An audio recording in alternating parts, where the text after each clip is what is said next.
What is up, everybody? Welcome to the Logic Bomb podcast, and more importantly, welcome to year 5 of Rainbow Six Siege. We're recording this on the first day of Operation Void Edge. You'll be watching this on the second day, but yeah, here we are, year 5 of Rainbow Six Siege, and I think we got a spicy podcast for you today. We're going to be talking about, first of all, how long can Siege last? We're in year 5. If you would have asked a lot of people when this game launched, there would have been very few people who would have said this game would be alive and thriving and still growing in year 5. So how long can this continue for? How long will Siege last? That's what we're going to talk about first. We're also going to get into some of the Pro League roster mania. We're going to talk about all the hot topics within the community. So with that said, Alex, Pete, how's it going? Episode 8, dude. Boop. Hard dab. Yeah. Hard dab on that one. Episode 8, almost at 10,000 subscribers. So we're really close to doing the YouTube merch store. Keep your comments coming about what you'd like to see when we do Logic Bomb merch. Otherwise, I'm doing quite well. I mean, I'm a little bit of in a hurry because I had to quit my placement matches to do this stuff. So we need to get through this. Do you guys? No, I'm excited. Do you guys have like a routine that you have for the beginning of the season? I do. I don't know. Do you like do the same thing at the beginning of every season, or do you like? I don't have a routine as such. No, because whether or not I go into ranked is so up in the air. But this season I definitely am, because I have like a baseline of where, we talked really deeply about this last episode and what I'm trying to achieve and that. So like I've formed a baseline. So this season I'm thinking, do I go straight into ranked, or do I, and I know things have changed with how they do the MMR now, or do I like give it 2 weeks and just let things settle down? What do you reckon? I'm of the opinion that you give it a week. The first week of ranked of the new season, I usually only play EU. Now, I do have a lot of EU friends that I play with, but if I play ranked, and if I play NA, it's usually unranked. If I'm playing ranked, it's going to be in EU.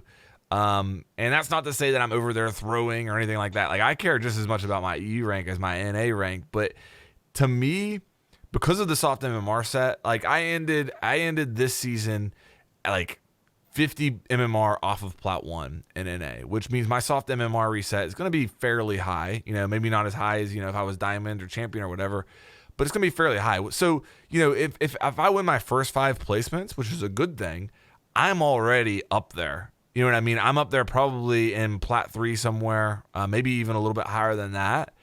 And at that point, you were literally playing against the sweatiest of sweats, because it's the beginning of the season, and people who, finished last season at champion, their soft MMR reset comes down.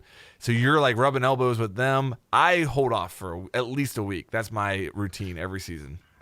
So you come over to EU just to get schooled a bit, and then you head home. EU easy, Pete. EU easy. I look at it like free practice. Like, what are you after? Higher rank or improvement of skill?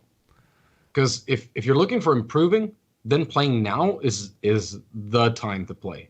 Because for the next month, you have every single pro, every single ranked star is on all their 15 accounts, trying to get all of them up, and you can meet all of them in gold, plat, and your placements getting there. So, like for me, it's one of the most interesting times to play is when you're guaranteed that everyone just wants to get out of their starting bracket and start getting into the zone where they belong in. It's pretty enjoyable. It's way harder early season. Like, wait a month if you're worried about rank, just wait a month and then play, because then you're gonna skyrocket to where you kind of belong, where it's doable and easy for you, and then you can start working from there. But might as well get the free practice. It's like boot camping if you're at Invitational. Right? even if you lost, you might as well play some scrims or something, because it's like literally the best players in the world are right there waiting for you. Yeah. Now you have that just with ranked. The best ranked players is going to be playing right now.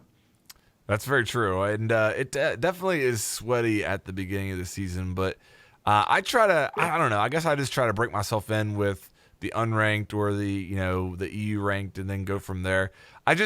What I try to avoid is, going 0-10 in your placements and then just having this huge hole that your season starts out on that you're trying to get yourself out of. Yeah. And that's really my mindset there. But I mean, you're absolutely right. Like, if at the end of the day, I should stop. I should be more focused on just getting better. And there's no time to get better than when the best players in the world are playing. Well, but you have specific solo queue account as well, right? I do. So yeah, like you that. I'll play there's that one today. Yeah, I don't wait on so that. it's like one account that you will never solo queue on. Really, there's a group of people that will generally be on that you can play with. Yes, very rarely will I solo queue on it. But it's rare that your rank's probably not that different on your solo queue account and your other account. Because that's what I see with most people, at least with my solo queue account. The highest it got last season was, I think, 4,700, and my main account got to 5,100. And the difference there was that my main account, like, that was literally 5 stacks with almost always at least 1 or 2 pro players or really good ranked players, right? Mainly because it's like at that elo you can't really play with many other people. Like, it's pretty limited there, right? Well, I guess you can play with anyone that's above 3,500, but it'll tank the gain if you play with a 3,500 elo when you're like 5,000, right? But between playing on the solo account and the main account, it's a couple hundred MMR. And that's literally from just not really trying, having fun, enjoying the game more than I'm worried about winning or losing, to having the only intent being winning the round. Yeah, I agree with you. I think the last 2 seasons I hit Plat 2 on my solo queue account, and then this season I hit Plat 1 on my main account. So really, really close. I mean, that's like you said, that could be the difference of a few hundred MMR. I wonder, though, if the further you come down the MMR on the graph, I wonder if that is less true. Probably. Because... Yeah, probably. I wonder if you're... a gold when you play with your friends, but maybe a silver when you solo queue. I could see that being a thing, because there's a bigger disparity in what your teammates' knowledge are that you're queuing not with. only that, but so the lower you get, and this will go for any game as far as I know, the lower you get, the more impact a single player can have, right? I've seen it. Yeah.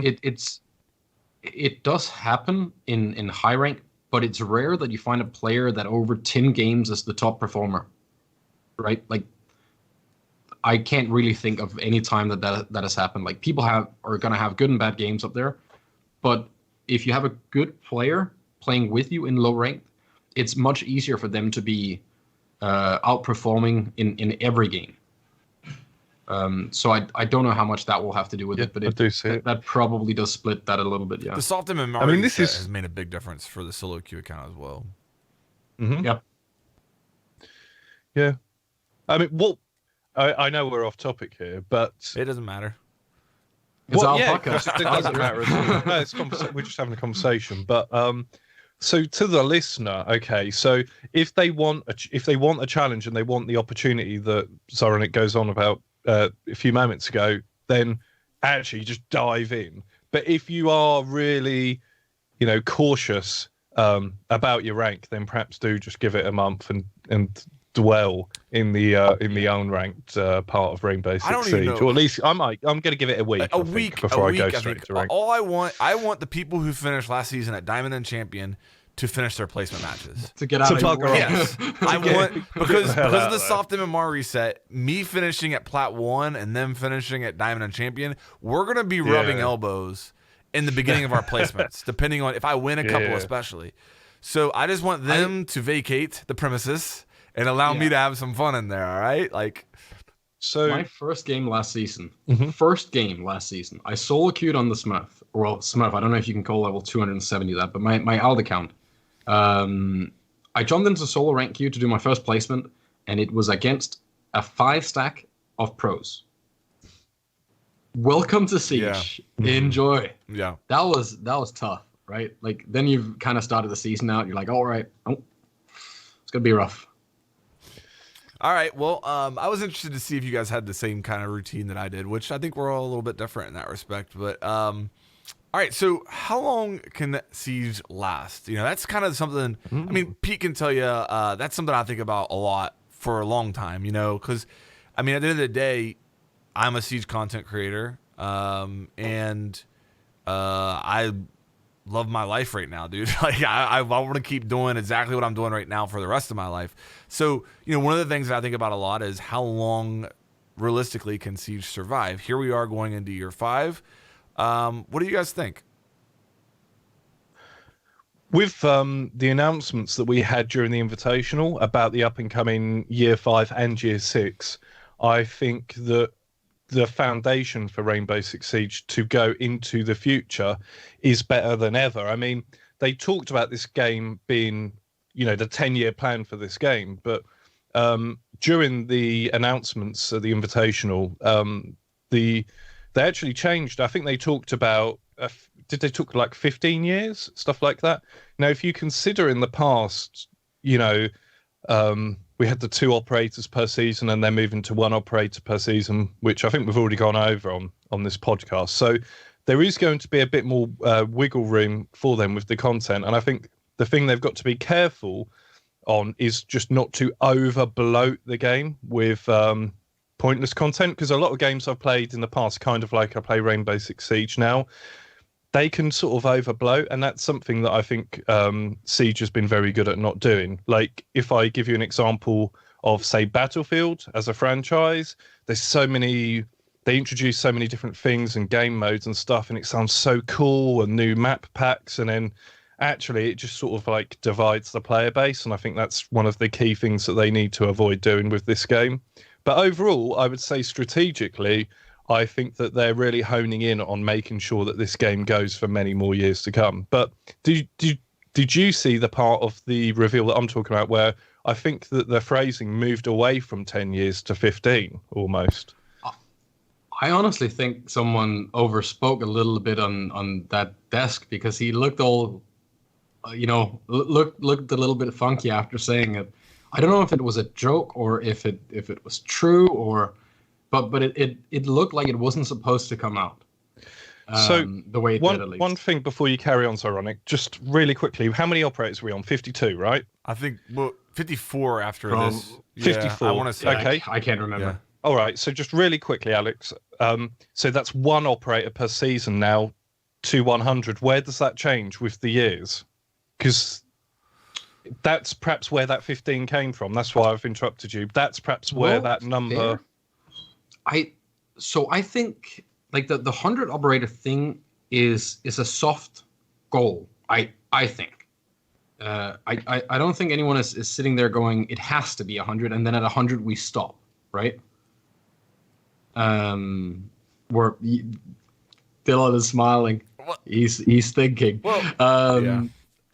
I don't know if it's gonna be a hard limit there, or if that's that important. I mean, it's going to be so far out into the future anyway, right? So many things can change. But like the important thing is probably like I got used to stuff like Battlefield and Call of Duty coming out with a new game every year, pretty much, right? And I think that's why they overbloated them, because you want to squeeze as much out of it as you can before the next release. And you want to keep people interested right up until you get your next release. Siege is not going to have that issue. So if they do what they said now with focusing on core mechanics and improving the base game, then I don't think it's going to stop until the fan base floats away. You're not going to close a game as long as you make money. You're just not, right? So as long as there's interest, as long as there's viewers for the competitive scene, as long as there's enough players in console, as long as skins are selling good enough, it's going to keep on going. They might decide that they want to go for 10 years or 15 years, but at the end of the day, they don't really have a choice unless there's players, right? So there needs to be people using the product. So that's going to be the hard decider for that. But we finally got the debris fix, so yeah. I got high hopes. I'm so excited for that. I just did. So we're saying there's 46 operators to come, right? Is that correct? But keep in mind that for the next 2 seasons, we're getting 2 per season. Oh, yeah, that's so true. Well, if we just did 46 over 4, because it would be 4 per year, that would you're hitting 11.5. That from now years. Wow. Is that right? Yeah. Am I thinking? Yeah, straight? that would be close. That'd be close. So, and that kind of lines up with your 15. I mean, close. 16.5. Is what it. But, yeah. I mean, maybe you're onto something there, Pete, and that's the math that they've kind of worked out in their head. But, the 100 operator thing is funny because I remember the first time I remember hearing the whole 100 operator thing was at the 2018 Invitational, and that was my first event that I ever attended, and I was invited there, and I remember. Well, first of all, I was like so nervous and scared because it was the first event, and I remember going in the media room there. That would have been the second Invitational, and I'm in this media room, and I look around and I see like literally all of the most important people that have to do with Siege. Now, I'm not including myself in that. I'm seeing Xavier. I'm seeing Xavier Marquis. I'm seeing Alexander Remy. I'm seeing everybody that like makes the decisions when it comes to Rainbow Six Siege. I'm just like, how in the hell did I end up in here? But I remember, I think it was Alexander Remy that was up there, and he said he mentioned the 100 operators, and all of us, in the seats there, looked at each other and kind of chuckled. Not like, oh, like we didn't necessarily believe him, but it was like, oh, that's cute. You want to get to 100 operators. Like, I remember specifically whenever I heard that, I'm thinking, all right, buddy, like, love you, but we're still recovering from Operation Health. Like, let's not get too far ahead of ourselves with 100 operators here. But it's interesting, at this Invitational, I felt a conscious effort to shift away from that 100 operator talk and more into a discussion of improving other aspects of the game and including content in the game that will have a bigger impact for every player rather than just introducing new operators. And yeah, I mean, that's just an arbitrary number anyway. Right. So I think if they take people's focus away from that 100 operators number, then it does two things. One, if they hit 100 operators, they can keep going without having to, have people mentally get over that kind of roadblock they've set for themselves.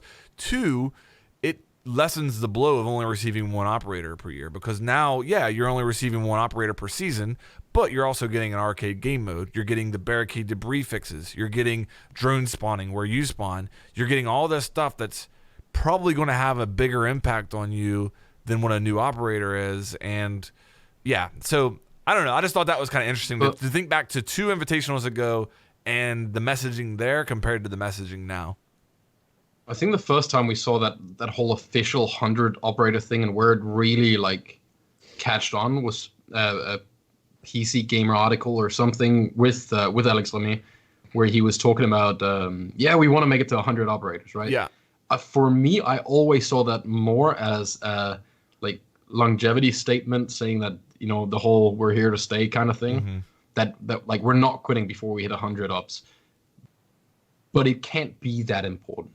It no one cares if there is 92 or 100 or 98 or 102, right? Like it's not like if we hit 100 operators, then everyone goes, okay, now we're done. Now the game is done. The 100th operator is the nuke operator, and if you pick them, then it just blows up the whole game, and it's done. Yeah. That's what it is. No, I think it's a longevity thing, right? It was a promise that a game that wasn't expected to succeed at all started catching on and did better and better and better. And then, of course, they want to promise some things to people and set some big goals, because, I mean, it could have been beneficial to just kill Siege after the first year and make a new one, and kill Siege after the next year and make a new one, right? But it also kind of sucks to have to never get good enough at a game for it to last if a new one comes out all the time, right? Mm-hmm.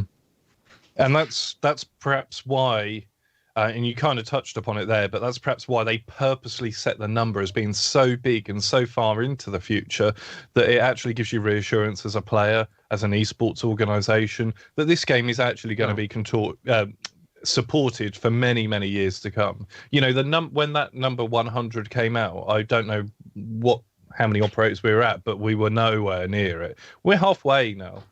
We're halfway. Yeah. So it did give you that sort of feeling that, there isn't a sequel anytime soon. If I want to invest in this game, whether that be on a personal level with microtransactions, or if you're an esports org and you want to come in and get involved in Siege, you know that actually this game's going to be around for a good period of time. More the CSGO model than the Call of Duty model, right? A big reinsurance right now is we're seeing all these orgs pick up content creators, right? Yeah. And you're not gonna pull people in because I don't know about you guys, but I don't think if Siege was not here that I would instantly be able to go full time with anything else in gaming. Maybe, but it would hurt. It would hurt a lot. And picking up like big content creator stuff like that is not that cheap, right? Like there's some value to that. So if big outside people are investing into something that requires a long-term investment from Siege, then we're probably pretty safe for the next couple of years, right? Like there's no doubt that at least the next 4 or 5 years, Siege is still going to be here. It's still going to be thriving. 10, 15 years, I don't know. But at least the next 4 or 5 years, we're still here. That's my impression too. I mean, they talked about constant reworks and a core gameplay focus as being something that it's not just all about new content now. It is about looking after the content that's in the game and giving us improving those little things that annoy us, like the barricade, giving us other new things like the arcade playlist, but actually taking care of the stuff that is there, you know, the maps, the operators, the gadgets, and you know, like pick out an operator that isn't picked very often. I mean, maybe we're going to see more operator reworks. In fact, I suspect we are going to see, in lieu of new operators, the content in the game, operators, actually changing and being a lot more dynamic than it is at the moment. Well, the Tachanka one is interesting there, right? Because we know fairly little about it, but that's not just a gadget change. Mm-mm. That's a whole new operator in the same old skin. Yeah. It makes the Jackal rework look like a tweak. Yeah. Yeah. But a hotfix, yeah. Tachanka isn't alone in, you know, you could pick any number of operators out that might actually get that kind of attention in the future. Clash. Yeah. Just receive a breakable shield. Glitch that out now. Yeah, I mean, what about someone like Fuse or on defense Capcan? I mean, I know he does get some use, but yeah. So I think the big thing here is if you look at like Siege is without a doubt taking inspiration from Dota and they're not hiding it, right? Like they were big Dota fans. There's definitely some inspiration being taken. It's good to have operators that have no use now but might in 5 years. Yeah. Like that's a good thing. Not everything has to be viable, and you can't think of a single game that does it, where they try to make everything viable. Because when you do, you kind of just stall everything out and becomes boring, right? Like there are guns in CS that aren't being played, right? In CS, which is fairly balanced, at least in most people's opinion. There's some guns that should have a few tweaks here and there, but the same goes with Call of Duty, Battlefield, everything. There's always weapons that are used more. There are certain classes or operators or heroes that aren't going to see a lot of use, but it's pretty good to have them, right? Yeah, I agree with you to a degree. Like, for example, I don't want shield operators becoming any more popular than they are. I'm quite happy with them being this sort of in a low level place. Though I wonder if Ubisoft necessarily agree, because I know that it's one of the factors that they consider. It's not the be all and end all, but they will look at an operator that has a low presence, and it is something that their name gets thrown out onto the table, and then they're discussed. Can we talk about what we could do to, yeah, like Castle is a very good example of how that could potentially go wrong. Because in my opinion, Castle is amazing at high level. I think at if you go very low level, he might hurt your team more than he helps. Mm-hmm. Like almost the equivalent of placing a mirror window looking into sight, right? Like you could block your entire roam duo off, or just mess up things really bad with Castle. But he's a utility sink, so at at high level play, he's immensely strong. Giving him a sidearm shotgun now is a massive buff. It is like it's huge. You can run deployable on him now, right? Cam or bulletproof cam, sorry. So you have intel, you have utility sync, and like a zoning gadget by using the barricades, and you have a shotgun for rotates, hatches, all that stuff. So it instantly frees up one full slot on defense where you can put anything else in now. Before you had to at least give up something when you pick Castle, or you had to use both of his impacts for rotates, which is a terrible use if you could have a shotgun do it, right?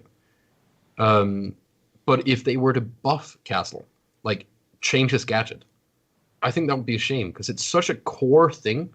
It's so old, and there's so much stuff you can do with it. The 11-hit Castle trick, like looking under doorways, certain places at different elevations. There's so much smart stuff you can do with it. If you took that away to make him more accessible for lower level or lower rank, I don't think that's necessarily a good thing. It's good to have some operators that are extremely good at high rank and bad at low rank, or the other way around. Let's see what you're getting at, though. I think Fuse is the example of the opposite of that. Fuse is everybody's favorite first operator. I don't care if you disagree with me, you're lying to yourself that you did not initially pick up Fuse and be like, oh my gosh, I can kill a whole team from above. You know, like how many times did you go and put a cluster charge on a window and get 2 kills and just think that was amazing? You know what I mean? But it's not too long into your journey of Rainbow Six Siege, you're going to quickly realize, okay, Fuse doesn't work that good anymore. And then maybe it could be argued that you get to a certain level and you start to realize, okay, well, maybe Fuse is usefully good. I don't know. My first ace was with Fuse. Yeah. My first ever Siege ace was with Fuse. But was your first ace a Fuse ace? No, it was a 3K with the cluster charge. Yeah. But yeah, I mean, I think you're actually spot on with Fuse. I think he's extremely good at low level. Then I think he becomes terrible. And then I think if you actually, like, if you 200 IQ it with Goyo and Castle and Mozzie Mute, all that stuff now, I think he's actually going to be pretty strong. Yeah. Area deniability at the high Jaeger level is he's like an area denial. You can kill Meister camps with it as well, right? There's almost always some soft walls where you can eat a little puck far enough to get a Meister cam. A couple things, and he has the best gun in the game.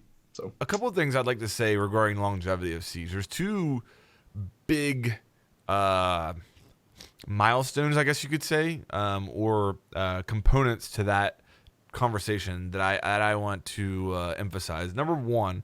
How will Siege transition to the next generation of consoles?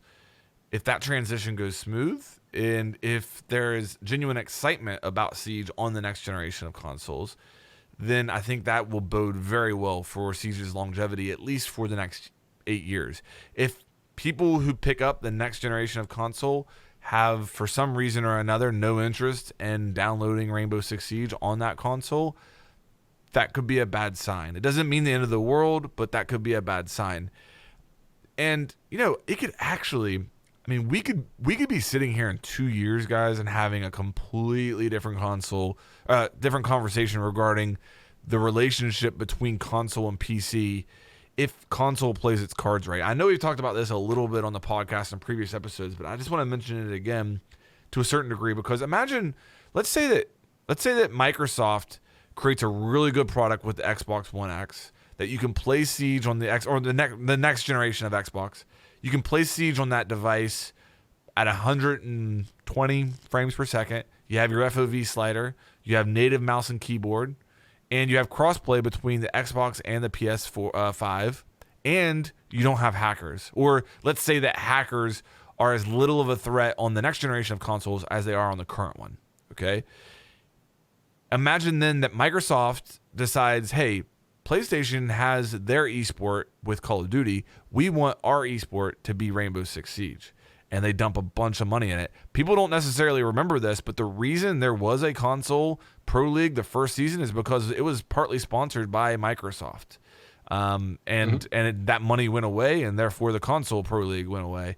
But what if Microsoft decided, hey, we want Rainbow Six Siege to be our console's title esport. We're going to dump some money into it. We can provide a good experience for pro players. We can provide a good experience for the average player. How would that change the dynamic of people playing this game? I don't think they will. New Halo is coming out as like the launch game for them. Well, okay. Like I mean, they might, but I think it would be a horrible investment for them. It's the longevity of it as well. Is it just a year thing, as it was in the first year of Rainbow Six Siege, and then Yeah, the and I don't money think ran? they could buy it anymore. Like like the amount of money they had to drop back then compared to now, because Siege takes itself serious now, and I don't think I'm stepping on anyone's toes if we all just agree that if you look at the first Pro League season at all and compare it to now, it looked like someone learning how to ride a bike. Yes. From everything, right? Yes. Like it, and there's nothing wrong with that. It was the first one. It's the first esport tournament, to my knowledge, that Ubisoft has ever had at all. And there's probably a million opinions on how that should have been done and run, and together with whoever did it. That was ESL as well, running the first event, I think, right? That was in London, I think. If Was I that the remember one where the sledge's hammer didn't work or something? No, that was a little later. So this was some of the, they banned Sledge's hammer from being used on House. That was back when Psy and G2 was Penta, and that's a long time ago. They Caesar and Penta played on House, if I remember correctly. It's a weird time. But yeah,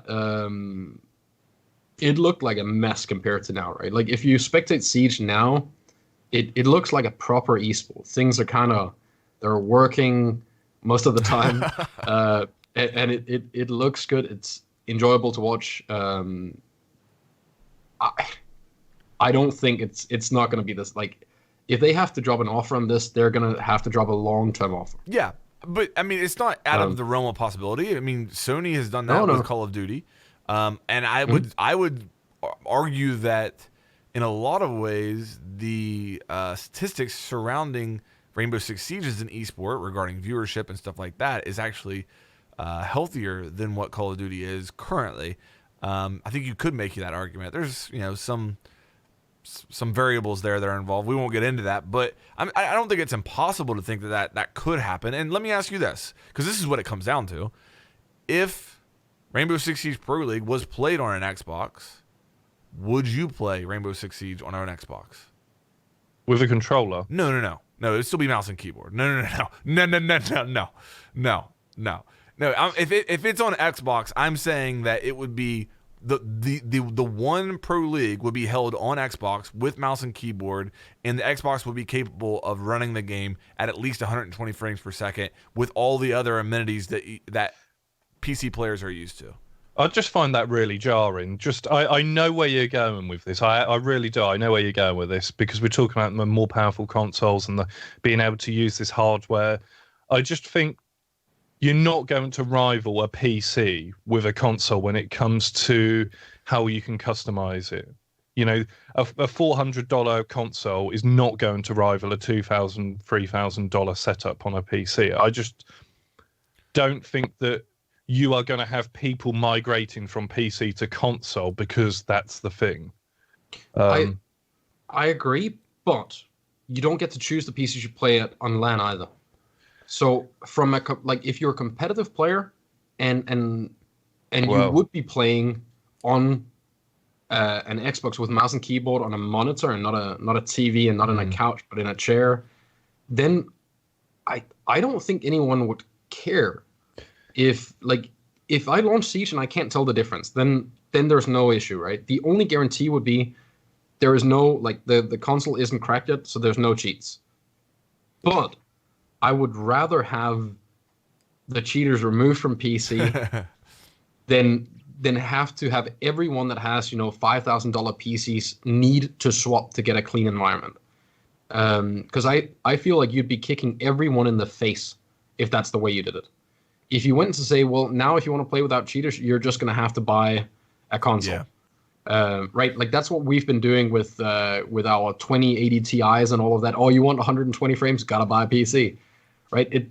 It sucks. Like not everyone can just swap left and right on what they have, and I mean, what about your entire friend base? Maybe they're all PC and maybe they're all console. Swapping forth and back is iffy. Mm-hmm. If we do implement crossplay, we talked about that last time. Well, then cheaters are on console as well. I think they need to. I don't know. I have no experience or knowledge about this, but AI anti-cheat. I think we need that to help a little bit. Explain what you mean by AI anti-cheat. What does that mean? There was a game developer conference with someone working on Valve's new AI anti-cheat that should be able to be non-intrusive in terms of like it doesn't scan anything, doesn't scan memory, doesn't scan data files, anything, but it can figure out like how fast are you moving your mouse, what's your sensitivity, what's your DPI, is the thing you just did here even possible, and it'll basically like make a footprint of what you're doing. So the way you move in game, like everyone's gonna have some sort of thing that can be measured, right? I don't know what things they take into consideration, but they were explaining that if, let's say, you were cheating on your PC and you flew to the other end of the world, played on a new PC and didn't cheat, they would be able to tell that you were the same player. Like a digital fingerprint. Yes, by the way that you play. Yeah. They'd also be able to see if someone else played on your account. They would know if they watched me play. Me too. That's for sure. But It took him 12 bullets to shoot a static that. cam. That's get flanked. That's me. It might be me as well, to be honest. But so think about that. If like it's still super early, they're talking, the idea of how to make it work and what it possibly could do, all of these things. But something like that is going to be hard to bypass because it's basically like fair fight on steroids, right? It's more than just a mathematical or analytical anti-cheat. It doesn't just look at numbers here and there. It's like the entirety of how you play, and it's going to be able to pick up like if you all of a sudden just turn from an absolute potato to just destroying everyone. They were explaining how it's going to have built-in wall hack in the game needs to have or allow for this anti-cheat to see where everyone else is, because then it can see if you're adjusting to everything that moves around that is without or outside of the sound range of where you could hear. Mm-hmm. And then I know people are going to panic and say, well, what if I just hit a lucky shot through a wall and stuff like that? I mean, anti-cheat doesn't work that way, right? You allow false negatives. You don't allow false positives. There's going to be, every now and then, maybe 1 in 100,000 is going to get banned that shouldn't have been. But like you can't have a high false positive with anti-cheat. You just can't. It'll never be implemented. No one will ever use it if that's the case. Right. It's better that 100 cheaters don't get caught than one innocent guy gets clapped, right? So I don't know. I think that's probably the way. That's interesting. Yeah. On the topic of cheats, sorry, go on. Question for you guys: what do you view as the biggest threats to Siege? If Siege, doesn't last 5 more years, if 2 years down the road Siege is a dead game, what, in your opinion, is most likely to have happened? Well, I think we've already touched on it a little bit with the next generation of consoles. I think if there is a barrier to entry with that, with migrating over your current account, then that could put people off playing the game. You want to play on your new hardware. You're not going to my friends want to play Siege.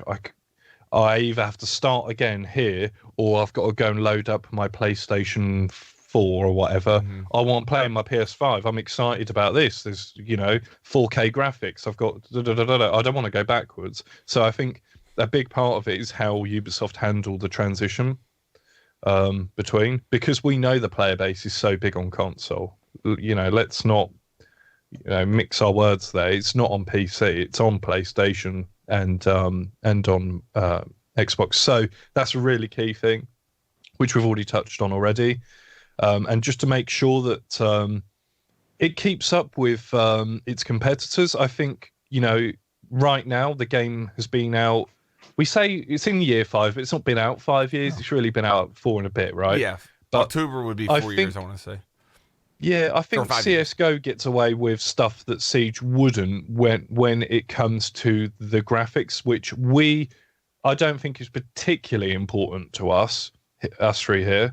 But I think for some people, if a lot of this ray tracing and all this sort different technologies coming in, and there's a giant leap forward in gaming in the next 2 or 3 years, and Siege looks really dated, I think that could be a problem that they have to keep up with. I wouldn't be too afraid of that. I think you're right on the console thing. If it doesn't sell well on new console, that's gonna hurt. But it's got to be between that or the threat of another game coming out that can deliver the same experience, but better. Like let's say the new Call of Duty, they decide to stop making a new one every couple of years, and they make a long-term plan for it, or Battlefield, whatever. They add destruction in. I mean, we already saw deployable shields in what was it, Black Ops or Blackout? Yeah. There was barbed wire, right? Yeah. And it was fun to see those mechanics in other games as well, to be honest. So something like that, I would fear more. I was gonna say cheaters, but I don't actually think that would ever be able to put like a AAA studio in the ground. Because the worst that can happen is that cheaters overrun the game and it gets really bad, and then so much money gets dumped into it to figure out how to stop it or change it. A drastic overhaul comes, and then a bunch of players are going to come back instantly. The second there's any news on that, it might hurt in like money wise for a while, but I don't think it can like sink the ship at all. And they tend to move on as well, right? I assume that with what was it called, Warzone, the new VR. Honestly, with that coming out, we're probably going to see a little less cheaters in Siege, right? Because some of them are over there trying. They tend to jump around from games, and a lot of games use the same anti-cheat, or at least the way that the anti-cheats work, even if they are different ones. They're kind of unintrusive O-ring anti-cheats, and like if you bypass one, you bypass many, right? So I'm not that afraid of cheaters having an impact on it. I think it's console sales or a competing title, to be honest. You know, I think you've hit on a really good point there, because I think cheaters overall is not a massive problem for the success of the game. I'm going to come on to something in a second there, because I just think the vast majority of their player base aren't generally impacted by cheaters. However, because I'm talking about the console at the moment, DDoSing. Think about that. Now, that is actually a form of cheating. It's not aim lock, it's not wall hacks, but it's bloody well cheating. Yep. So I think one of the key things here is how these threats to the game and to the success and the future of the game are tackled by Ubisoft. So you have a threat, and then you have their reaction to it. So you have what they did about the DDoS. There will be something around the corner that will happen, you know, in 6 months or 12 months that will be, again, another, and it's how they respond to that and deal with it appropriately. Like DDoSing, it's not completely a thing of the past now, but I mean, there was a time there back in sort of end of August, September, where it was just like it was just the topic because everyone was experiencing it, particularly as it came to light that multiple matches were being hosted on one server, like 4 matches on one server. So you only need one clown in one of those matches to take down that server and affect 4 different matches, you know, and so what would that be, 40 people? Yeah. I mean, they said they saw a decline in like 80-something% after the DDoS update thing, right? By like splitting the servers and making it public that they were going to sue people. And I mean, they were suing people before that post came out, because there was a website that I mean, they didn't leak because they're public documents, but they showed the court case documents, right? About one of these lawsuits, and like, fuck, I don't want to get a thing from Ubisoft Legal that like the stuff in there is it's big words, and it's many money, right? Oh yeah. And if you're a young kid messing around, you maybe you dabbled a little bit in some coding and figured out how you could do these things, and now all of a sudden, Jeff from legal is banging on your door saying that your mom's gonna have to pay the house and the car. Yeah. Maybe that scares people a little bit. I hope so. The problem is with the community as a whole. If we gotta kind of fight against the cheaters ourselves as well, right? If everyone just kind of ignores it or wants to have the game over as fast as possible every time there's a cheater, it's not gonna do much. We can do a little bit. We can't do much. Yeah. But we can do a little bit as players. Like if you see a guy who's spin butting around everywhere, I TK them like every time, and I do it with joy. And if everyone starts doing that, then it's going to be a little less fun for the cheater. That's or at toxic least of I you think to do so. that, though. You shouldn't be. Yeah, shouldn't see the kill. No, I think it's horrible when you see someone like spin butting and everyone on the other team or on your team for that matter is like, now we just want to get it over with. I mean, it's fair, but then that cheater just gets to destroy someone else's game faster as well. Yeah. I don't know. I think it's a mentality thing as well. With why people are doing it and why so many people don't try to do anything against it. I mean, they have friends, right? There are people playing with cheaters that don't cheat. Oh yeah. So there's a few moral issues there as well. Oh yeah. Like with that bunch of players, I actually think they're a little bit worse than the ones cheating. The ones who knowingly join people that cheat.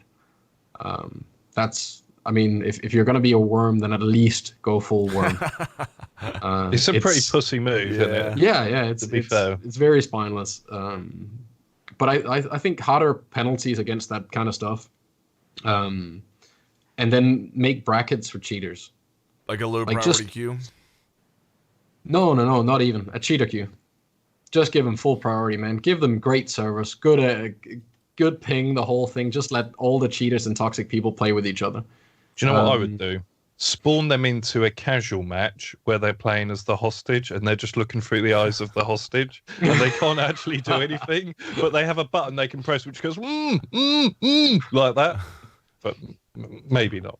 I think they should give them blanks. Give them blanks. Let the cheaters spawn in and then give them blanks in the mag for a couple of games until they get so angry they uninstall the game. And then they jump on Reddit and they write that, oh, my gun isn't firing bullets. It's just confetti coming out every time. And then we know. Then you had a cheater out themselves, right? That'd be funny. I think whenever I'm thinking about threats to this game, I think cheaters obviously is something that I think about. But I do agree with you that if the problem, it's almost like if it crosses a certain threshold where it is damaging this game, that might just be actually a blessing in disguise in the long run. Yeah. In the long run. I refuse to think that an entire game could be taken down by cheaters, but with that said, I mean, who knows? It has happened. Yeah. I would say I think that if it gets bad enough, then there'll just be a third party matchmaking system that will blow up because of it, because that'll be the place you go to avoid cheaters. But I think the biggest threat for me is kind of what you said, Zoronic, in that another game. I'm actually surprised that nobody has tried to just blatantly copy the Rainbow Six Siege gameplay formula. And it might be because it's difficult to do. I mean, if you think about the complexity in a single room of Rainbow Six Siege compared to, a Call of Duty map or even a Battlefield map that has some destruction elements, it's night and day. So maybe that's why nobody's done it. But if somebody did come along and say, we are going to unashamedly, I don't know if that is a word, but we're going to unapologetically copy Rainbow Six Siege, and they maybe threw some elements in it that people liked, that could be a threat. That could be a threat.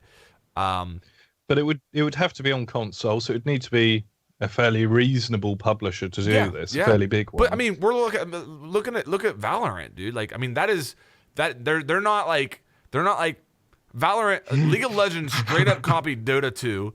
Valorant is Overwatch and CS:GO. Like, they're not even like trying to apologize for it. They're just like straight up, hey, this is CS:GO with heroes. Like, I mean, you can say Battalion, right? Like, If a the company thinks they're Battalion going to was make straight money, up a copy. they will straight up copy the Rainbow Six Siege formula. Yeah. But there's so many elements they have to rip Right. off. It's not just 5v5. It's breaching into a building, getting to an objective. There's so many different things that make Siege unique. It's not the unique selling point isn't just one thing. Sure. So I think it would be difficult to do what they do and do it better because they've had so long doing it. Yeah, sure, you can make another game that was really similar, but why go and play? There would need to be something more that entices people over. You get to skip a lot of pain, and then you get to take a big risk on adding something in, and maybe I assume most games is pretty much taking risk, right? You don't actually know how many people are going to enjoy your product when you put it out there, and it might massively flop. There was a time where everyone was saying that single players were kind of dead, and then stuff like God of War and Red Dead Redemption came out, right? And people kind of woke up again. But Battalion was a good example of someone who copied a game and then it didn't work. What game did they copy? Made Call of Duty 2. Okay. They basically made a new and modern version of one of the best competitive shooters, in my opinion, that has ever been there. The problem is that the people who grew up playing that are not necessarily the people that are going to be playing it now. Right. And it's hard for people to get back into something like that because it's so bare bone and hardcore, not in terms of like damage, but like the skill that you need to be able to not get destroyed by people that are just slightly better than you. Like in Siege, you have a lot of outs, right? Anyone can kill anyone, and you don't have to kill them with good aim. In something like Battalion, if you have 10% better aim than me, you're winning 90% of the fights. And that's a hard game to sell. Quake Champion. They took a ton of feedback from all competitive Quake players. No one's playing it, right? If you made a new CS today, it probably wouldn't do good either. Like, that's because it has you added heroes? Such a long history. We'll see soon. But yeah, I think it's going to be hard for anyone to copy Siege, or let's not even call it copy. I think it's going to be hard for someone to make a competitor, because the gamble that you have to take to make a game that has character-based, destructible 5v5 or 6v6, whatever you want to do, but like search and destroy mechanic, and to get all of that stuff to work, because it sure as hell took Siege a while to get things to be proper, right? Mm-hmm. We're in year 5. We got the debris fix. I don't want to call it the client-side debris fix because it's not. It's still client-side. But we got a fix on the debris, and just a ton of like quality of life changes. The fact that we had an Operation Health where they just said, all right, stop. We're gonna fix some back-end stuff so things become easier in the future. As long as they're willing to do that, and I think they're going to be for a long time, because it's like, I assume the most successful, like, I was going to call it proper game that Ubisoft has. I think Just Dance and some mobile games are maybe ahead of it, but that's about it. And I mean, Breakpoint definitely didn't do well, so I guess they kind of have to take care of Siege, right?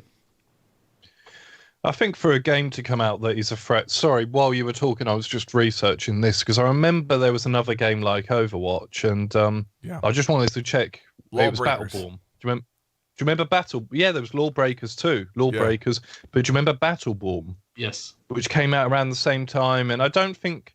Look, I don't know the complete history, but I don't think there was any copying or anything like that going on. I think it was just parallel thinking. You had these two dev teams separate, and they both come up with these hero shooter games, which I've never played Battleborn, but I understand that there were differences in that, obviously, between them.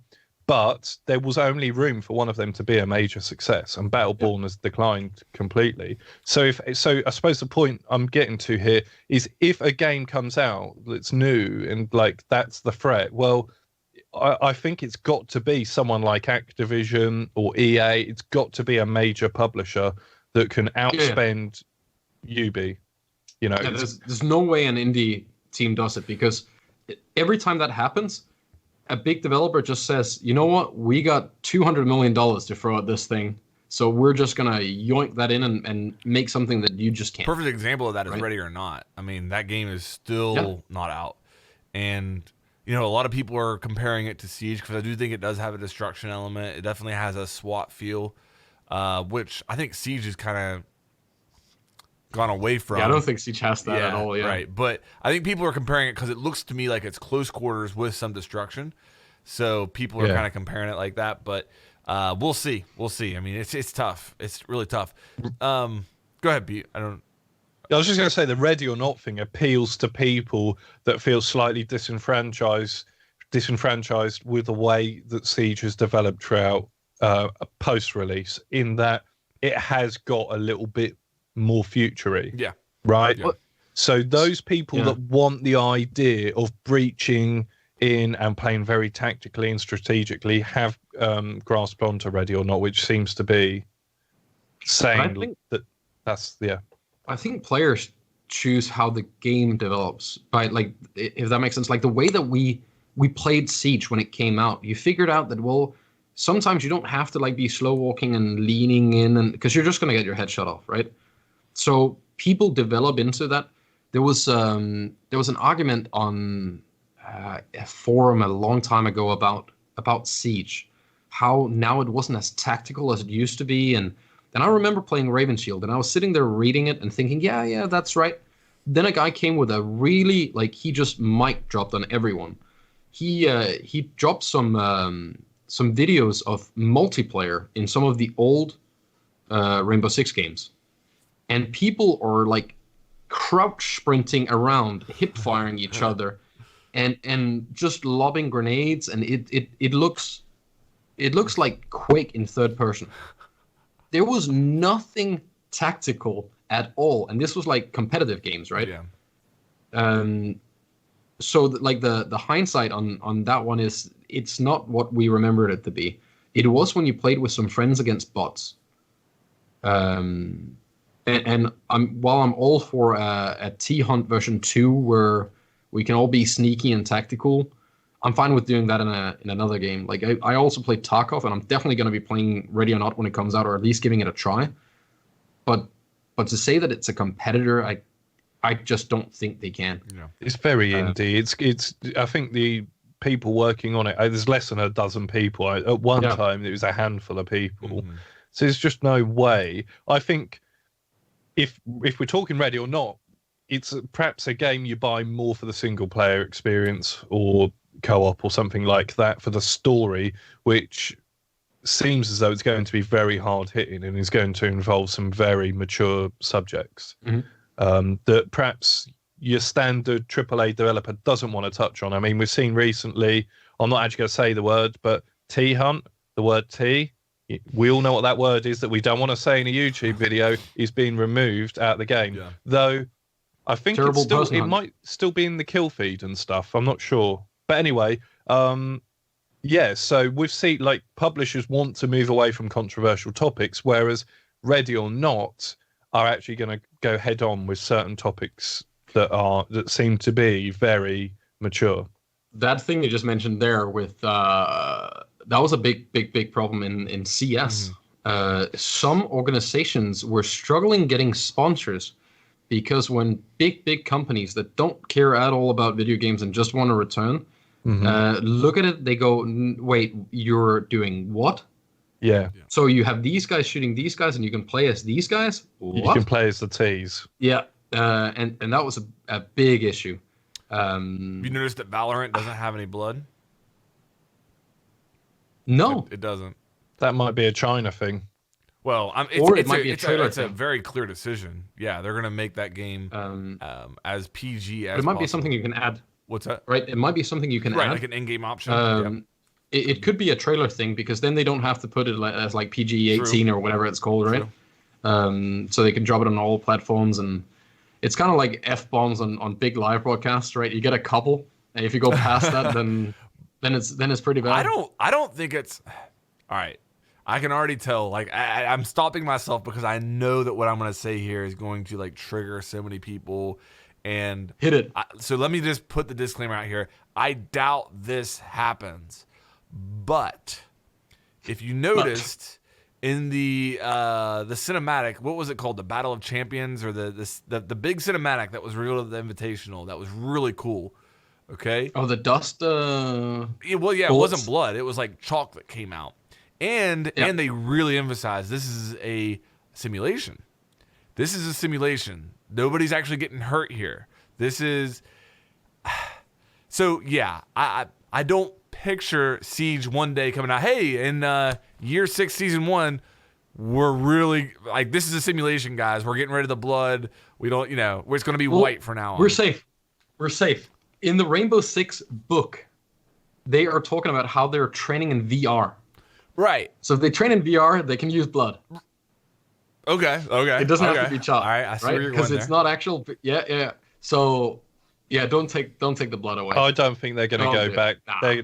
They're not going to open that box again. No. They've already been down there. They've had that backlash. And I mean, they're running an extra version for China, right? Yeah, apparently Like, so. it's a separate version. I think so. Because I remember Alex from the art department or art direction guy talking about the Blackbeard change in the logo. If that was going to happen, if they had to remove skulls because of my Blackbeard tattoo, and he was very uncomfortable at a dinner asking what I would do.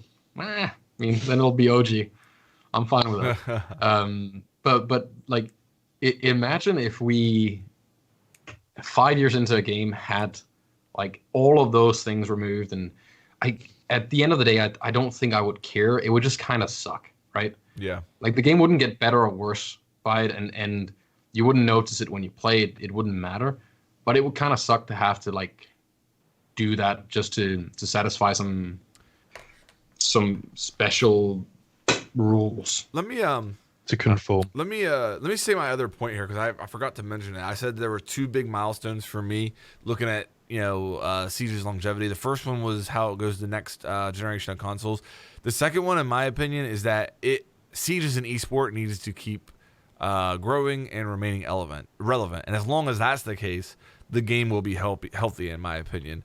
But I think those are the 2 things. Like, if we check both of those boxes, I think it's fully realistic that we have at least 5, 6, maybe even up to like 8 more years of Siege very easily. Do you want more than that anyway? I mean, by that point, you want a sequel, surely. No, Siege is life, Pete.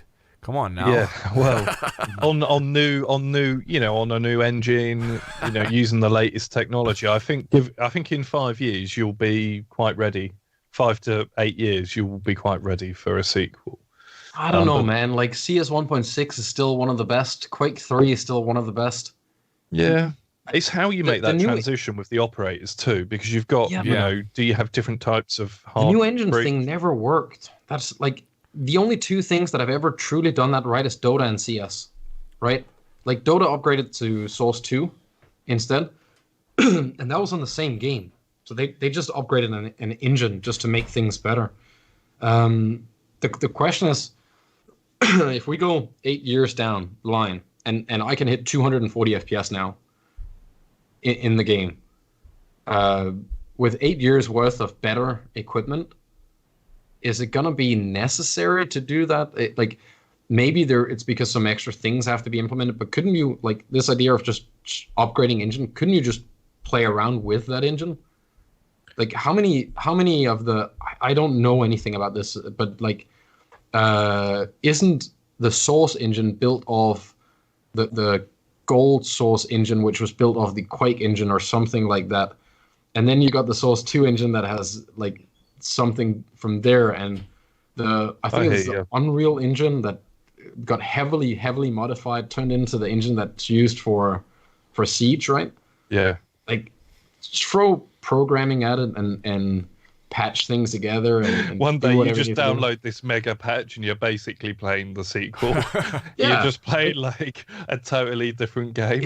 If they wanna do a Siege 2, they should do it the way Dota 2 did, where you just one day there's a massive title change and it's the exact same game. Everything's just improved in every way. I think that might be the way, because if there was a sequel, right, it'd probably be free to play anyway. In the way things have happened since Rainbow Six Siege come out with Apex, with But Fortnite. You can't do it. The only Yeah. people that you can bring in and make that whole thing actually work without it being a massive mess to start with is if you build it from the ground up. Because if it has to start with a low amount of operators again, then we're starting from scratch, and it will take another 5 years to get to where we are now because just the learning curve. And if you release all of them, you mess it up. operators. You could start with, say, 15 operators and 10 originals or something like that. Because would there not be an argument? Because your argument would be almost that, just keep expanding on what you've got. And I can see the logic, but would there not come a time where it's like, bloody hell, like anyone else, when Siege came out, you weren't even born, and now you're old enough to play it, and there's 450 operators in here. Well, okay. So you don't have to make more operators, right? Like look at Dota. There is, if you play Dota and you can't figure out what hero to play, that's your fault. There is enough options, right? I think that's kind of Pete's argument, though, because I've tried getting into Dota, and it's almost like there's too many options. You know what I mean? Yes. Like getting in. Yeah, but that's what I mean. Like you can't make a Siege 2 because you would have to spend another 5 years to get to where we are now. If they made a Siege 2, it would have to be different enough to where it would be a huge gamble. Huge gamble. If they're let's call it. You know what I mean? Like it would have to be something new enough to where it's not just like, hey guys, we fixed the Hibana's pellets now work flawlessly every time. You know what I mean? Like, and because of that, you have to buy all your operators again. You know what I mean? It can't be that. Let's call it Rainbow 7. Right. Just a trigger. Yeah. I don't know. I don't think that's gonna happen. Nah, me either. It's gonna be Siege until Siege is no longer a thing that people want. And then maybe a long time after that, it's gonna be another. But like this, in my opinion, and I'm a massive Tom Clancy Rainbow Six fan. This has nothing to do with the Tom Clancy Rainbow Six that like I grew up with. Right. I love and enjoy the game, but for me, Siege is Siege. It's not a Tom Clancy Rainbow Six game. It's Siege. It's its own thing. It has nothing to do with the previous ones. You don't worry about what level armor you have on and like if you're using hollow points or FMJs, and it's not about that whole tactical feel. It's a competitive arcade shooter, and it's fun. And I think that it's the right route to take if you want to make a game last long. I don't think they need to do much except for like keep satisfying the community with small core changes that has a noticeable impact. Yeah. And that barricade fix, in my opinion, is more than it seems, because it took so long to get there. Yeah. But now it's done. The drone. So that means that there is going to be other things, right? Yeah. That drone quality of life is huge. So yeah, I'm on the same page. The rappel thing we got not too long ago, where you can you can cancel or you have to accept the rappel, right? So for all us boomers who can only kill people hanging upside down on a window, I don't keep going up on the roof every time. Right. Right. Okay. So just really quickly, and I'm going to take you off topic. Okay, you know that climbing up onto the roof, you have to hit on PC, it's spacebar, right? Yeah. Interestingly, the new Defender, he has that thing where he hangs on a ledge, and then you have to hit the button to choose to go up. Or hold strange it in that the mechanic. Pardon? Or hold it from the get go. If you you can bypass it. Yeah. So I wonder, what was the other thing that there was another mechanic they changed recently? Not with because I was going to mention that, but it's totally gone out of my head. There was something that something changed that allowed them to do all this in one. No, like you drew a comparison a week or two ago about the Goyo and how like they've got this new propagation system, and we'll use these flames all the time. And I was going to make that point that we always make about how they prepare for a future change. Mm-hmm. Oh, right. Yeah, I've got it. It's just come back into my head. So Jean-Baptiste was talking about the prep phase and stuff like that. Then suddenly we get this change to drones. Yeah. You know, that we can choose where the drone spawns and stuff, and obviously that's a major part of the prep phase. And I'm just wondering if there's something coming that builds on that, because I almost feel like the other change of where you rappel on a building and then choose whether or not to climb on top of it, you have to actually make that decision and press a key. That almost seems like the forebearer of this new defender who has that ability that they were working on in the background. Could be. So I'm sort of putting 2 and 2 together. I don't know if I'm getting 4 or 22. Whether there's something going on there with a change to the prep phase. Changes are like Sith Lords. They always come in, what, 2s or 3s? I don't know. I don't know my Star Wars analogy is good enough. I can't help you there, man. All right. I have no idea. Somebody in the comments will help me out there. We mentioned cheaters briefly. I want to kind of mention a sidebar here, and that is a little bit of a Twitter interaction that we had yesterday within the community. Lots of people were involved dealing with basically it's an app that will allow you to display an overlay in game that shows you if you're playing with or against somebody who's streaming. Oh, that sounds good. Yeah, nothing. I don't see how that could go wrong. What a great idea. So for that, we gotta like put out the full disclaimer that it's not R6 Tracker, it's not R6 Tab or any of that. Right. What those sites do is they pull directly from the API from Ubisoft's own website. So like all the stuff you can see on R6 Tab or R6 Tracker, you can see on the Ubisoft thing, right, where you look at your own player profile and other friends and stuff like that.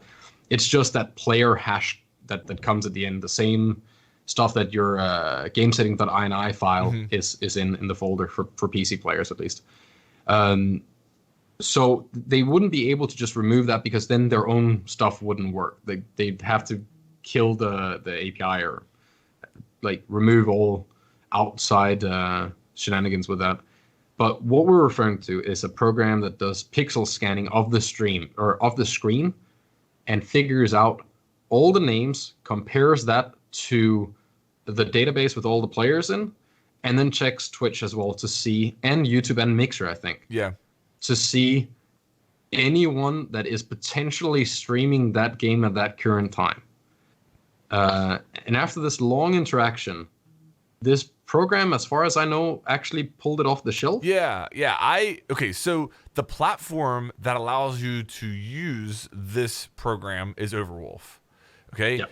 Now, think about Overwolf similar to Steam. Steam is the platform that allows you to download CSGO as well as Dota. So CSGO could be R6 Tracker. Nothing wrong with it.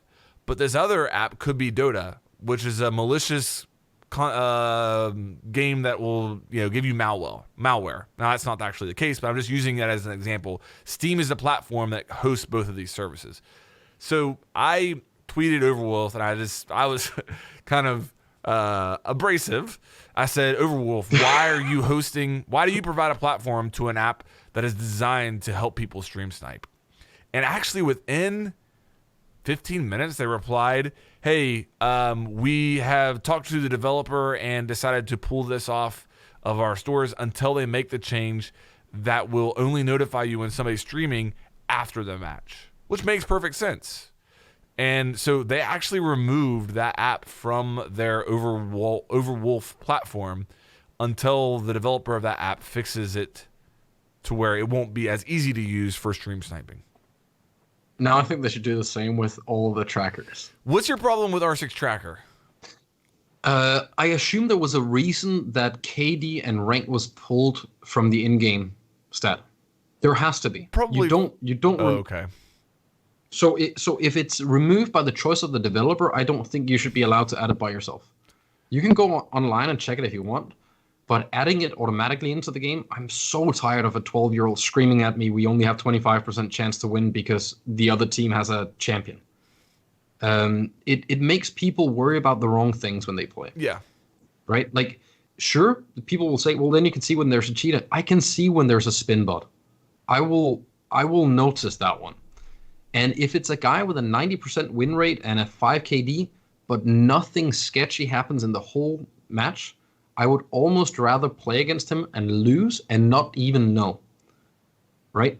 It's the experience of knowing that someone is taking something from you unfairly that hurts.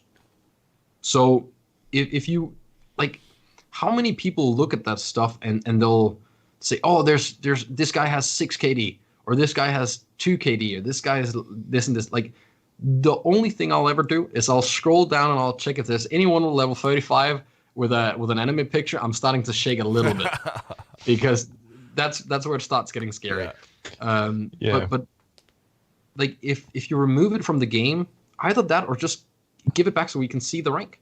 How does it work for people that, because I haven't seen it? So, what do you see on the menu on screen? I don't. When you press tab, you see the name, you see the rank, you see the KD, headshot, matches played, elo, and I think you see like a percentage, what chance you have of winning. Is that okay though? I mean, is that okay in the terms of service to use stuff like that? It has to be approved by Third Ubi party in order for them to get access to their No. Well, no. They just pick up the. I can pull the API straight from the website. Okay. I always assumed that it it was some type of agreement between them and Ubi to allow them to do that. I don't know if they have. I don't think so. I would assume if I'm Ubi and I decide to take something out of the game and someone adds it in a third-party overlay, I would not like that. Yeah. If it was me.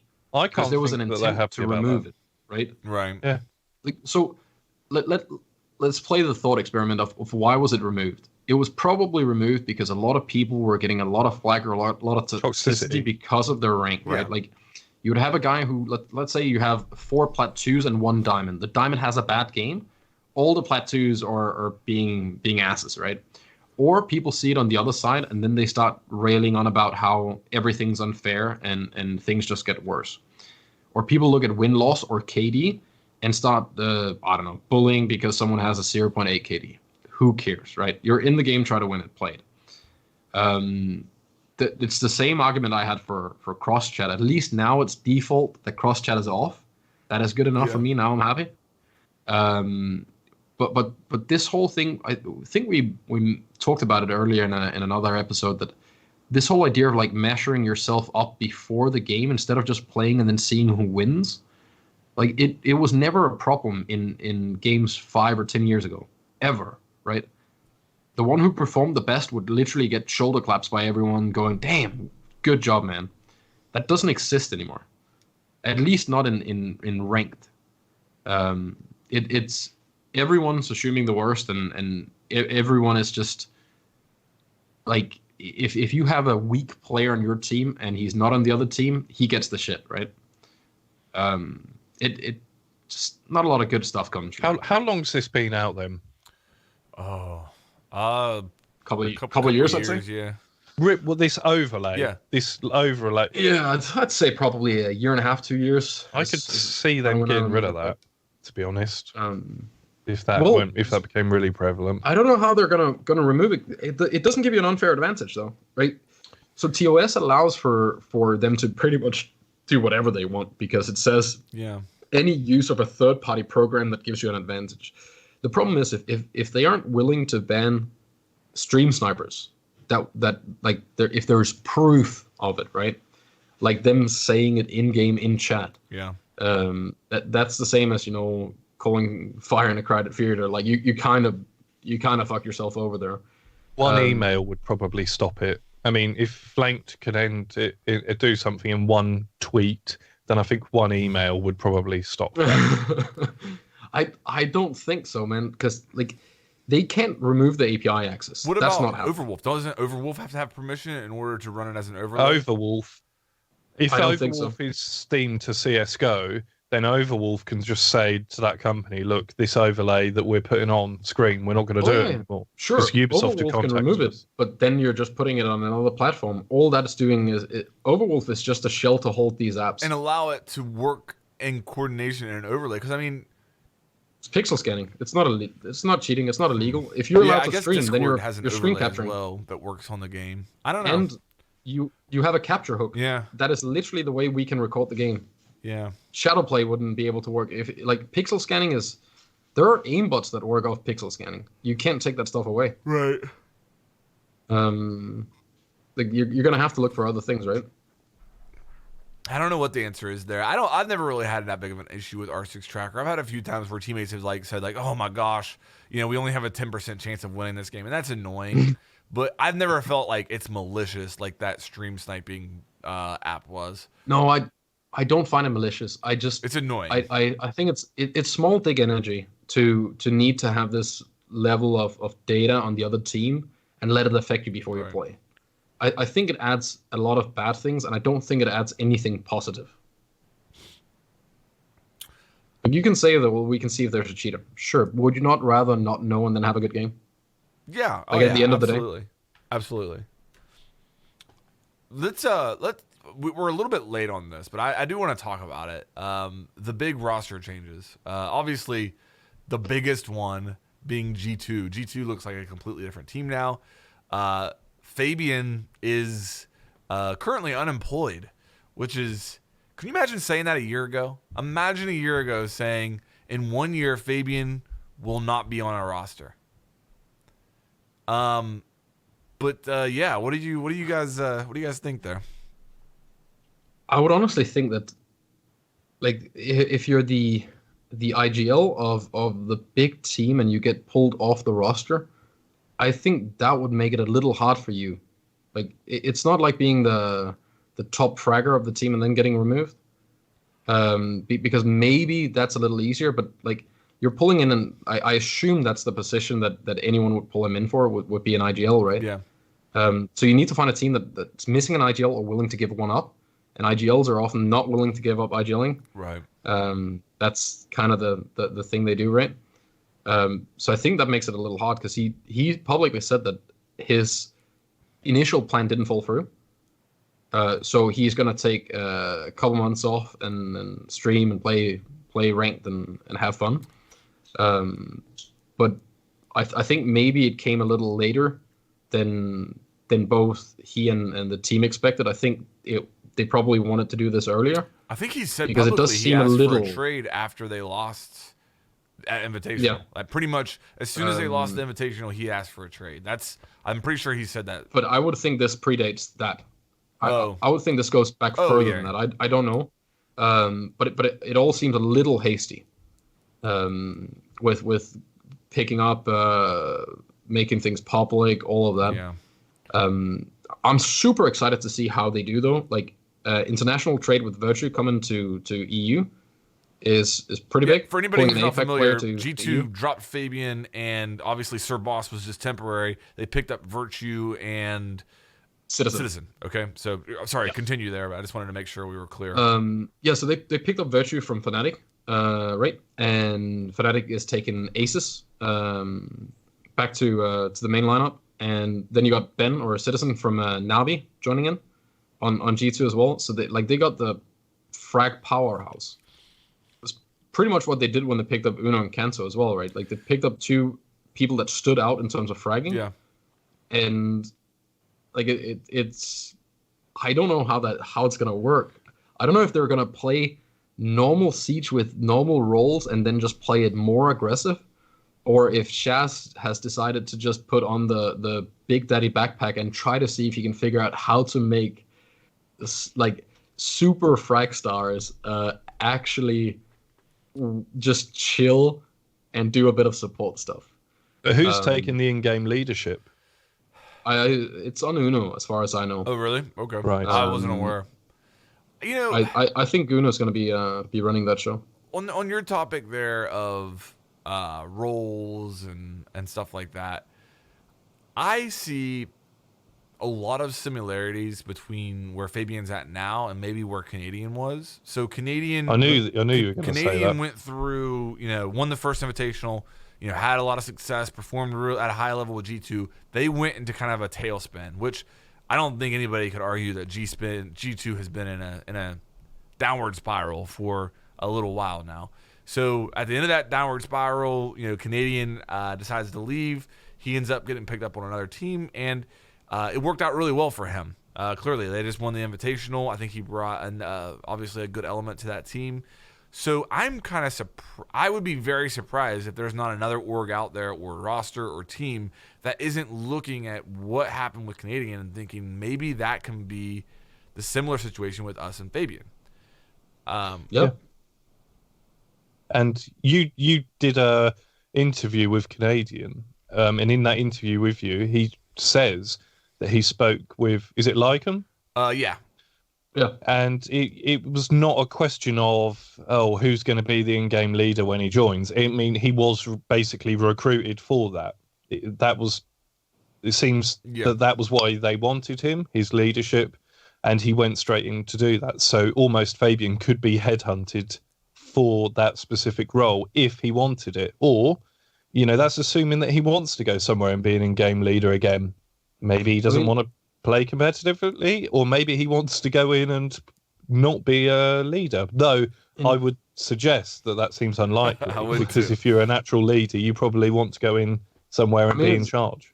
It's very common in esports to burn for your players as an IGL. Yeah. So IGLs will get their team to succeed. Well, not the IGL will get them to succeed, but the IGL will help with the success of the team, but it will be at the cost of friendship, trust, whatever you want to call it, for the players.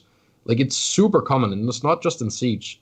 So you gotta be a little bit of a dick to be a really good IGL, right? Or at least most people have to, because there is no time to be nice in game because things are on the line and you're time limited. So people push really hard, and maybe it's an age thing, maybe it's a gaming thing, but the feedback of, can you do this different next time, often gets received as, you did this wrong, instead of a request of a change. And there can be a lot of going forth and back there with if people are blaming each other, or if they're simply just requesting other things, right? And a lot of teams struggle with that. What went wrong with G2? Honestly, I think the amount of player swaps they had is hard to get everyone into the culture. I don't think that they got along. And I don't just mean the players, I mean support staff and the players together. I think there was some sand in the gears, making things a little less smooth than they should be. It's like they've had their fair amount of changes, right? And I still stand by, I don't believe that anyone gets swapped for performance purely. I don't think that if it happens, it shouldn't, because performance can be fixed. It's much harder to fix internal issues if it's personality wise or some mentality stuff. And teams know better, man. Like, if a team decides to swap a player, they probably have a damn good reason to. But didn't those swaps come around after the decline? Didn't the decline begin and then the swaps seemed to take place from what was the core lineup? Yeah, dating back. You gotta give it time, though. That's the whole thing, right? Like, you're on the decline. You gotta try and see if you can fix it. Then you find out you can't. Then you change something. You still decline. Then you change something else. And at some point, you've changed enough that maybe it's not that anymore. I think that's the problem. I think they had trust issues. I don't know, and it's important that people just take this as my guessing and nothing else. I think they had trust issues. Too many arguments, and I think that whole thing. Do you remember the game where at Invitational, the comeback against EG, where we see them go out and yell at each other? Yeah. Right. Like, they're furious, and I think Fabian says something like, "Do you want to fucking lose? Because I don't." And they come back. That was amazing, right? Like, that fueled everything, got everyone. The problem is, what when that happens and you don't win? Yeah, right. I think that's... Then you don't have this hero feeling afterwards. You're just sitting there in pain. That's a great point. For me, if I'm going back to two things. Number one, the fall of G2 happened whenever, we've talked about it before on this podcast, but whenever they stopped caring about winning every single match they played in, whether it was an online best of one or a LAN best of 3, at some point there was something that went off in their head and they stopped caring so much about Pro League play and the habit of winning. Girlfriends. Girlfriends, yeah. The habit of winning they got a little rusty in that respect. And they talked about it, that they didn't care about qualifying for the Pro League finals because it's a fraction of the money they just won at the Invitational. And whether that was memes or serious, I don't either way, I don't think that helped them. But the biggest change to me is that old G2 Penta, whenever they would make a role swap, it was, I'm going to go and get the best player in the world available right now, and they will happily join our team. No ifs, ands, or buts about it. Oh, we want to drop, what was his name? NKS. I know his name's Nicholas, but like KS. We want to drop KS. Oh, let's pick up what is widely regarded at that time as the best player in the world in Shotay. Sure, Shotay, come on, hop on. Let's go win an Invitational. Okay. Oh, Shotay, you don't want to play anymore? Let's pick up what is widely regarded as the best player in the world right now in Kanto. Oh, Kanto, you want to come on, win an Invitational and a Paris Major? Sure, let's go do it. And then after that, they decided to drop Eunice. And I would be really curious to know whether Uno was their first pick or not. Maybe it was, maybe it's not. I'm not saying that Uno was a bad pickup. I'm not saying that at all. I think Uno is very skilled. I'm not blaming their downfall on him. But from that, I think that's a line in the sand for me. From that... They were in decline before that, though, weren't they? If you go through the Pro League seasons, I think you'll find... They have not... they have not won a LAN since they dropped Eunice. Well, so we also got to remember that they looked so strong at one point, and you're never going to be able to keep that going. Right?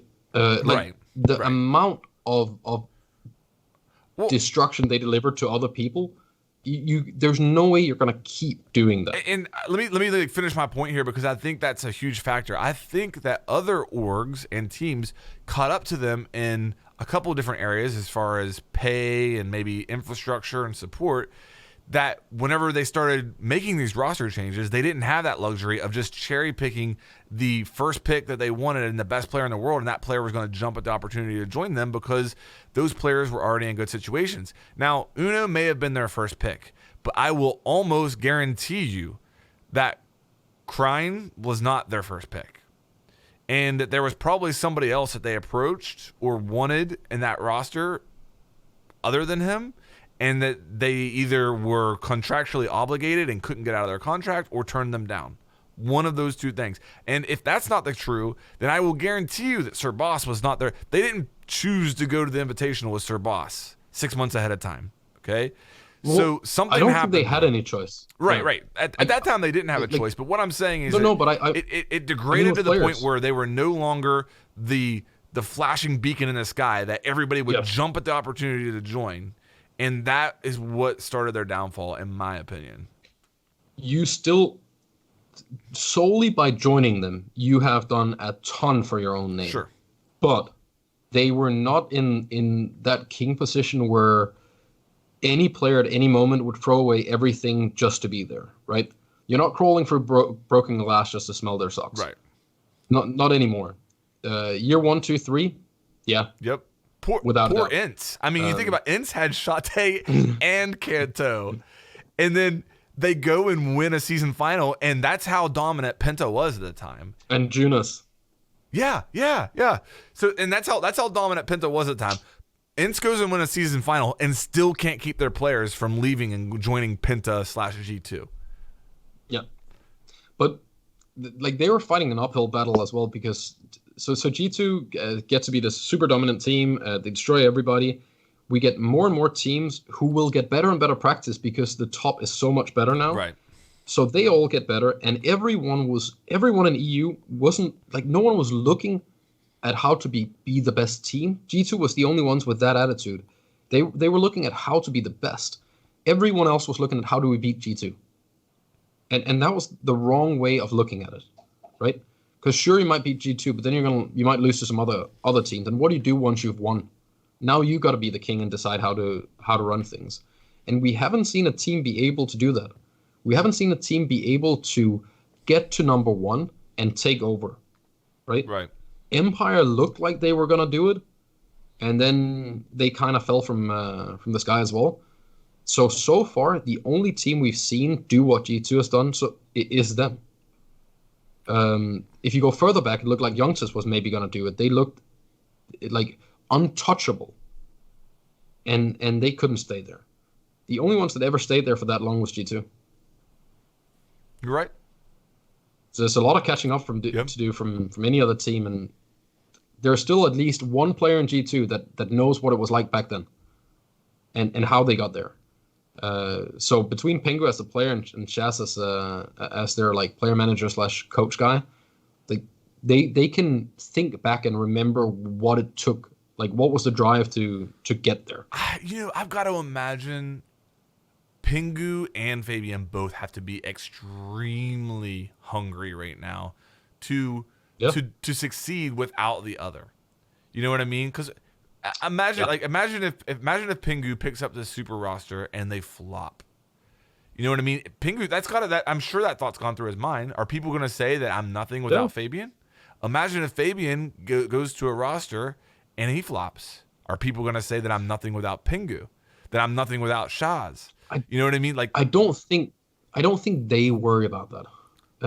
I think they've been through enough like training with G2, and I think they're both very mature. Like, when you actually talk to them in person, they are super mature. They know what's up. They they're so leveled and so professional in terms of what to expect, how loss affects you, all of that stuff. But what I want to see is Fabian on another team and then see them compete, because there is nothing better than watching all teammates compete. Ooh. That little extra fire of it. It's not even that you dislike the other person; it's that you just want them not to win. Yeah. Right? Now it's no longer about you winning; it's also about them not winning. Yeah, pretty interesting though. It's gonna be. I'm sad that we don't have a Fabian in Pro League this for this second split. He'll come back. Yeah, I'm sure he'll be back. I'm excited to see him back, but it's gonna be really interesting, like you said, to see how all this plays out. Anything else that you guys have that you wanted to talk about in this episode? This is just a quick update. Are you diamond yet, Pete? Oh yeah. No, yeah. For everybody, last episode we discussed at length, getting better at Siege, and Pete told us that he's created kind of a trading regimen that he's been focusing on to try and improve. So yeah, what's I'm gonna ask him every episode. I'm sticking to it. So I have an online calendar, and when I do it, I can put like a green color in the little day and then a red color if I miss a day. But no, I'm sticking to it, and I'm seeing improvements. But I come to the realization that it's probably going to take a good period of time. I mean, you think about learning anything and building muscle memory, learning musical instruments, it's going to take you time, right? Yeah. So it's not something you can do in 2 weeks. But I have seen sustained continual improvement. So like one of the drills I'm doing is, so when I watch Pro League, one of the things I notice is, say you're watching Pengu or someone, he'll look at a doorway and then he'll flick and he'll be looking at another doorway, or like he knows where the threats are. So one thing I'm doing is trying to build an understanding of my mouse sensitivity and moving like very specifically between certain points. And I've seen a very notable improvement in how accurate I am at doing that in this particular drill. So, but I think if you come and ask me in 2 months, I might have an above average aim. Let me throw another caveat into what you just mentioned there, Pete, because this is where I'm at now. Is Pingu, when you watch him, he'll be holding a line of sight on a doorway, and then, like you said, he'll flick to another doorway. But not only will he flick to that area, he will flick and his sight will land at where it needs to. So for me, I'm looking at a doorway, and okay, somebody's coming from over here, turn, and then I end up over here, and then I gotta adjust my sight some more to get head level, and then eventually I might end up where my sight needs to be. I'm at a doorway, I'm here, my sight's where it needs to be, boom, now I'm at this doorway and my sight's there. And that's like, so yeah. So you might, if you ever watch one of his streams and you see him warm up on T Hunt, you'll see him maybe playing house or something, and he'll spin around, he'll be looking up the stairs, he'll spin around instantaneously, and he's looking exactly at a doorway or a window or what have you, and at the precisely correct point. And I think there are drills you can do to get to that. Well, can I just say, I don't want to get to that, but I want to be better than what I am. So I'm just putting the time. Yeah. I mean, to get to that level is would take a great amount of dedication and sacrifice to be that good. And to do it with two different sensitivities, because you do it one with reflex or hollow or red dot, and then you do it another with ACOG. So there's another element to it. And non-ADS as well, right, because you might un-ADS to spin round. When you're running around in T-Hunt, you might just be flicking around, right? You're running around un-ADS and you hear movement behind and you have to spin around really quickly. That idea of different sensitivities, I don't think that actually, I don't think it matters as much as people think. If you're going to catch a ball, you need to control 3 joints that all have different lengths to figure out exactly where your hand needs to be at that given time. And it's completely natural. It means nothing to you. Well, and everything is at different speeds and all. Like, if you hold a rifle in real life, or you hold a pistol, whether you're using a scope or a pistol and the sight is further away from your eye, that means the targets will move at different rates as well when you spin. You will see things at different speeds, or whatever you want to call it as well, right? It's so intuitive. And unless your sensitivity is like very, very poorly done in game, and there's like an actual way of trying to go through and find a good sensitivity where it's about multiplying and dividing by some things, and there's a guide on it on YouTube to try and find like where your eye-hand coordination matches your reaction time and speed. If you do that and you still are uncomfortable with different sights and hip fire and ADS, like then it's probably more movement than aim, or you're trying to do things faster than they have to be. I think yeah, that's probably true. Yeah, like looking at the way Pingu flicks, while it's good at like teaching that it's important to be able to move your mouse from one point to another point accurately and understand the map, it's kind of like, learning to walk, just having learned to walk and then trying to catch up to like a professional Olympic sprinter, right? It's such a small thing of why they're good. Right. All the map knowledge, everything else. And I mean, if sensitivity was that important, like if it truly was that personal, we wouldn't see pro players swap their sensitivity every goddamn day on stream. But they've already built where I think that falls down a little bit is these pro players already have exceptional muscle memory built to one sensitivity. Yeah, 100%. And I think maybe this backs up your idea to a certain extent, because I think once you are really honed in on your sensitivity, like I've only been using, just to give you an idea, the reflex sight in a lot of my training, and I'm very conscious of the fact that there will be times when I want to use the ACOG, but I think it's transferable, because I don't think that you'll build up and then you'll spend weeks trying to transfer. I think you will just cross over. It might take a few games or exactly. a few warm-up sessions, but I think, because I did one session with the ACOG and I was like, after using the reflex for 2 weeks training, I was like, man, this is a joy. Like, the flicking is easy, dude. Like, they're so big, but it was also kind of weird losing all that peripheral vision as well. So I do think that once you've built yourself to a level, that it is transferable to a different sensitivity or a different level of magnification, but there's just a little adjustment period. Yeah, it's your general eye-hand coordination, because like you can take Doki, play a lot of rank with him. Like, he swaps the sensitivity every second day, and it's drastic changes, right? Like it's like 400 DPI at 6.35 to some insanely high thing at 83 ADS. So you go from like a super low ADS and super low hip fire to a medium hip fire with a 1-to-1 ADS. Like, that's a massive change in terms of how much you actually have to move your mouse. And then you have to scale that up with if you're moving your character as well. Then that amplifies the speed you aim at, right? Like you mentioned, controller players sometimes trying to aim with movement instead of the the actual like reticle. That kind of starts becoming a thing on PC when your sense gets too low or too high, as well. But if he can jump on something and perform within a couple of games, like maybe even a couple of rounds, then it's not the sensitivity that it doesn't have a big impact. But he's already built the muscle memory. Yeah, no, it's he's significant. The eye-hand coordination of knowing that if my hand moves this amount and it does this much on screen, well, then that's what happens, right? Then timing it isn't that, making it 3 times quicker is still something you can quite quickly get around to. Like if you get Mind, you can still turn around. It's annoying as hell, right? But that massively messes with your ADS. Yeah, like a comparison might be a guitarist who's learned on a certain neck acoustic guitar, and then you give them an electric, and they're fabulous at acoustic guitar, and they would tinker with it, but within 20 minutes they'll be doing something really cool on the electric guitar for you. Yeah. They've managed to readjust.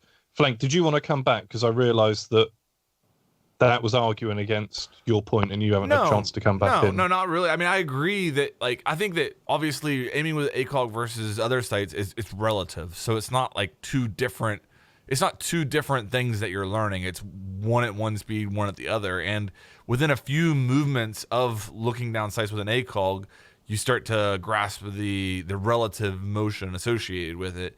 The only thing I just go back to learning to shoot, aim small, miss small is my thing. So it's one thing to say, okay, I'm aiming at this door, I'm going to try to flick to this door.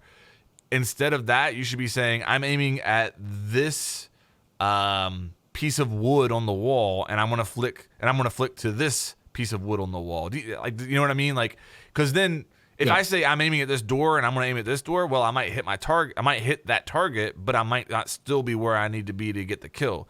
But if I'm aiming small, then if I miss, maybe I'm still in the ballpark to pick up the kill. I see your point. You know what I mean? But yeah. But no, I agree. It's not night and day between ACOG and stuff, and that's a very that's not why Pingu is good. Is because he, you know what I mean? It's a very small aspect of the whole regimen, I guess you could say.